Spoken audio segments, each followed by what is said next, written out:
Una noche, 700 barcos hundidos, 30.000 personas muertas, y cuando amaneció el sol al día siguiente, nadie podía creer lo que sus ojos estaban viendo. Esto no es una película de catástrofes, esto no es una leyenda antigua, esto ocurrió de verdad, en noviembre de 1703, en las costas de Inglaterra, y casi nadie en el mundo sabe qué pasó. Hoy te voy a contar la historia de la noche en que la naturaleza destruyó al Imperio Británico en menos de 12 horas. Era el año 1703. Inglaterra era una potencia en ascenso. La Royal Navy, la flota más temida del mundo, llenaba los puertos de Chatham, Portsmouth y Plymouth. Cañones, soldados, mástiles que tocaban el cielo. El país estaba en guerra con Francia y España, parte de la llamada Guerra de Sucesión Española, y esa flota era su orgullo, su poder, su seguridad. Pero algo más estaba ocurriendo en el Atlántico. Un sistema de baja presión de proporciones monstruosas se acercaba silenciosamente desde el oeste, sin satélites, sin radares, sin alertas. Nadie lo veía venir, o casi nadie. Un hombre llamado John Lacey, un meteorólogo aficionado de la época, publicó una advertencia en los periódicos de Londres. Dijo que se acercaba una tormenta de proporciones bíblicas, que los barcos debían buscar refugio, que la gente debía prepararse. ¿Sabes qué le pasó?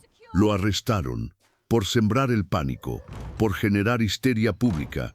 2 días después de su arresto, desearían haber escuchado cada una de sus palabras.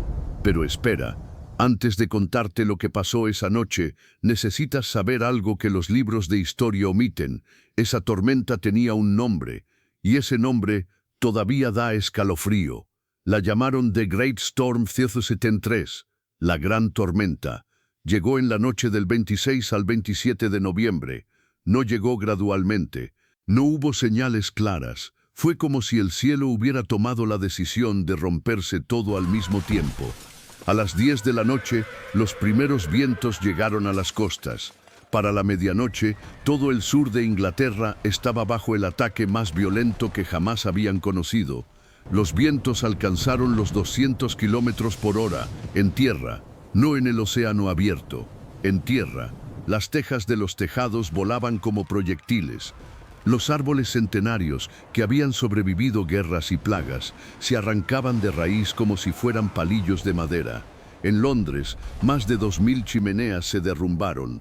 Casas enteras colapsaron sobre sus habitantes dormidos. La gente moría en sus camas, sin haber visto venir el peligro. Pero lo más extraño, lo más aterrador de esa noche, fue lo que le pasó al río Támesis. El Támesis retrocedió. El río más famoso de Inglaterra comenzó a fluir hacia atrás. La presión del viento era tan brutal que empujó literalmente el agua del río en dirección contraria a su cauce natural. Los testigos que vieron esto pensaron que era el fin del mundo. Y en el mar, las cosas eran aún peores.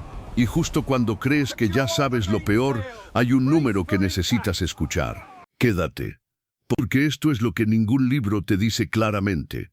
Esa noche, en el Canal de la Mancha y el Mar del Norte, había cientos de barcos de la Royal Navy anclados o navegando.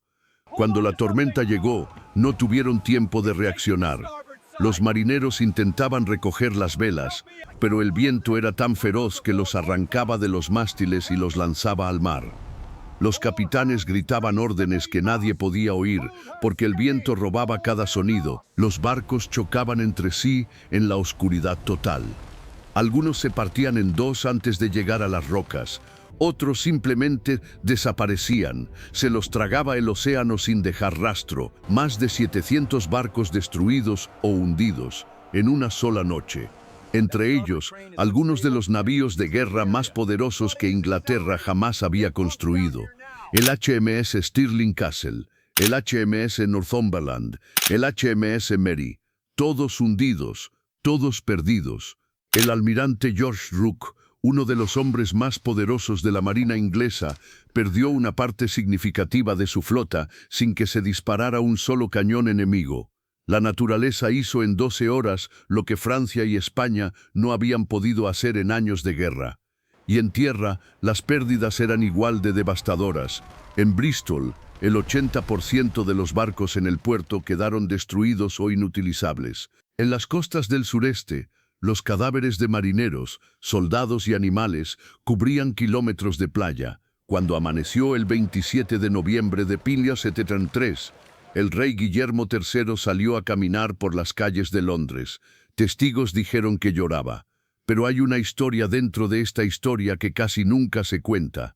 Un hombre que sobrevivió esa noche en Londres, que perdió su casa, que lo perdió casi todo, y que, en lugar de rendirse, hizo algo que cambió para siempre cómo recordamos los desastres naturales. Su nombre, lo conoces, aunque quizás no sabías que estuvo ahí. Daniel Defoe. Sí, el mismo hombre que años después escribiría Robinson Crusoe, la novela del náufrago solitario en una isla desierta.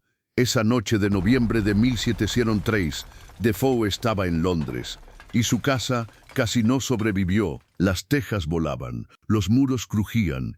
Él y su familia pasaron esa noche aterrorizados, sin saber si verían el amanecer.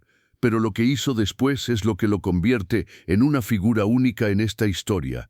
Mientras los demás intentaban reconstruir sus vidas, Defoe tomó papel y pluma, fue de ciudad en ciudad, habló con sobrevivientes, con marineros que habían perdido a sus compañeros, con viudas, con huérfanos, con pastores que habían enterrado a sus feligreses. Recopiló testimonios durante meses y publicó un libro que tituló The Storm.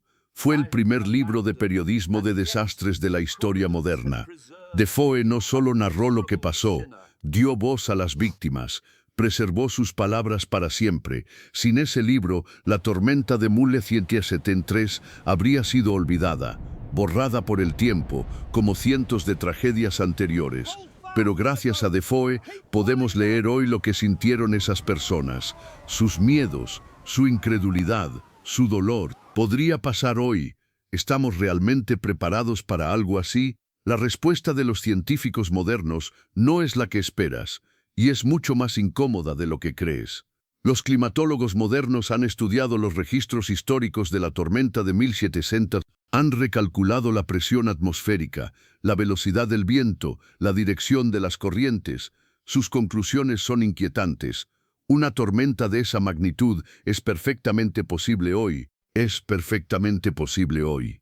De hecho, el cambio climático ha aumentado la temperatura de los océanos del Atlántico Norte, lo que significa más energía disponible para alimentar sistemas de tormenta extremos. La diferencia entre 1703 y hoy sería el tiempo de aviso. En 1703, 0 horas de advertencia. Hoy, quizás 48 horas, es suficiente para evacuar las costas del sur de Inglaterra, que hoy tienen una densidad de población 10 veces mayor que en 1703. Los expertos dicen que probablemente no. Y aquí está el dato que más escalofríos da. En 2013, exactamente 310 años después, una tormenta conocida como Summerjot Storm azotó las costas del Reino Unido. Los meteorólogos la compararon directamente con la de 173. Si hubiera tenido la intensidad de 173, estaríamos hablando de una catástrofe sin precedentes en la historia moderna. No tuvo esa intensidad, esta vez, pero la naturaleza no firma contratos, no promete que la próxima también será más débil. Y mientras los gobiernos debaten políticas climáticas, mientras los noticieros cubren otras cosas, el Atlántico sigue calentándose, silenciosamente, como en octubre de 1703, antes de la tormenta, el 27 de noviembre de 1703, cuando los sobrevivientes salieron a las calles de Londres. Lo que vieron no tenía palabras. Una ciudad destrozada, un imperio naval en pedazos, 30.000 personas que la noche anterior habían dormido, amado, soñado y que ya no estaban. La tormenta de 173 no fue solo un desastre meteorológico. Fue un recordatorio brutal de algo que los seres humanos tendemos a olvidar en tiempos de paz y prosperidad, que somos pequeños, que el mundo natural es inmenso y que hay fuerzas en este planeta que no negocian, no tienen piedad y no avisan. John Lacey lo sabía. Lo encerraron por decirlo. ¿Cuántas veces en la historia hemos hecho lo mismo? ¿Cuántos John Lacey's hay hoy, diciendo verdades incómodas que nadie quiere escuchar? Esa es la pregunta real que nos deja la tormenta de 173. No es solo sobre el pasado, es sobre quién somos ahora y sobre lo que elegimos escuchar. Si esta historia te impactó, si sientes que más personas deberían saber lo que pasó esa noche, comparte este video. Déjame en los comentarios, ¿cuál crees que es la catástrofe natural más olvidada de la historia? Me encantaría leerlos, y si quieres seguir descubriendo las historias que el mundo casi olvidó, suscríbete, porque la próxima semana tenemos otra noche que cambió el mundo. Hasta entonces,